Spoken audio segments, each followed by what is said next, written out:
Chers collègues, vous avez la parole.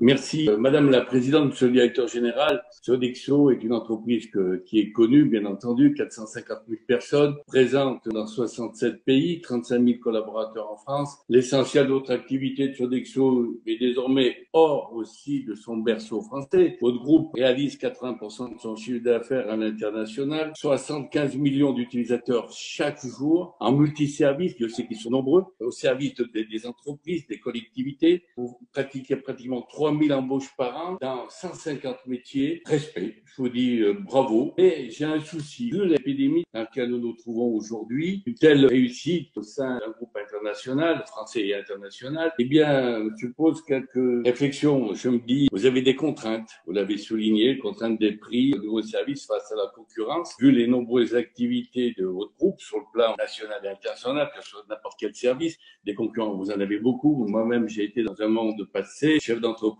d'un petit groupe, et effectivement, j'étais dans une activité de service et je savais la difficulté que j'avais face à une concurrence qui était nationale, mais aussi internationale. Et je confirme moi-même aujourd'hui l'aspect social de votre groupe, puisque j'ai beaucoup d'amis qui travaillent dans votre entreprise, dans votre groupe, et qui sont satisfaits de l'esprit social. Et ce qui m'a plu aussi, c'est le fait d'avoir cette continuité de votre groupe au sein du service de particuliers et puis des salariés. Je suis satisfait aussi du fait qu'au niveau de vos fournisseurs, vous avez su régler les fournisseurs malgré la crise. Mais j'ai un souci malgré tout. Je me dis, comment voyez-vous l'évolution de votre groupe? Parce que c'est important, nous, Français, de savoir comment se porte le groupe marseillais dans l'avenir, puisque vous avez un groupe qui se trouve aujourd'hui face à une concurrence, face à une épidémie. Le directeur général de la Banque de France disait la relance économique était pour peut-être fin 2021. Comment voyez-vous l'avenir, non seulement dans les prochains mois, mais d'ici les 18 mois qui nous séparent de 2021?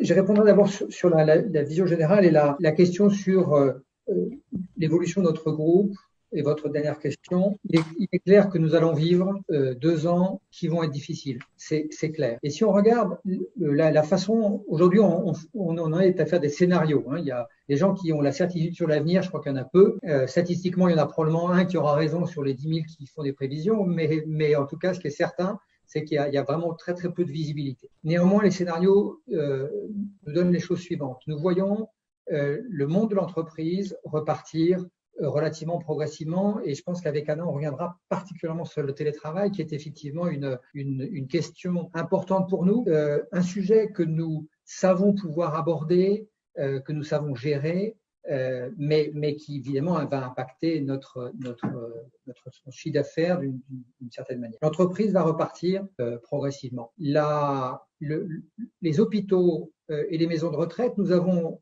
dans notre activité, nous avons même connu une petite chute, une petite baisse de chiffre d'affaires, puisque les hôpitaux et partout dans le monde, ce n'est pas le cas uniquement en France, nous avons une tendance mondiale, les hôpitaux se sont concentrés sur les patients du Covid et donc ont décalé à plus tard toutes les opérations qui n'étaient pas urgentes, ce qui a fait que globalement, nous avons connu aussi une baisse moindre, autour de 10% de notre chiffre d'affaires. Nous voyons cela, évidemment, repartir avec une vitesse assez grande et retrouver assez rapidement, dans les mois qui viennent, une activité à peu près normale.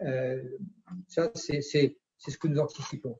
Le secteur minier, on l'a dit, le secteur pénitentiaire, évidemment, la défense, tout cela va continuer assez solidement. Maintenant, les écoles, nous voyons aussi la reprise, et en France, on va annoncer une reprise totale. Donc, nous pensons une rentrée qui se fera à peu près partout dans le monde dans des conditions probablement encore un petit peu spécifiques, toujours avec de la distanciation physique, avec une restauration qui peut un peu évoluer, mais les volumes reviendront. Les questions, notamment au niveau des universités aux États-Unis, qui est là où la plus grosse importance de chiffre d'affaires dans les universités, les questions sont encore très ouvertes, en tout cas sur l'année qui vient.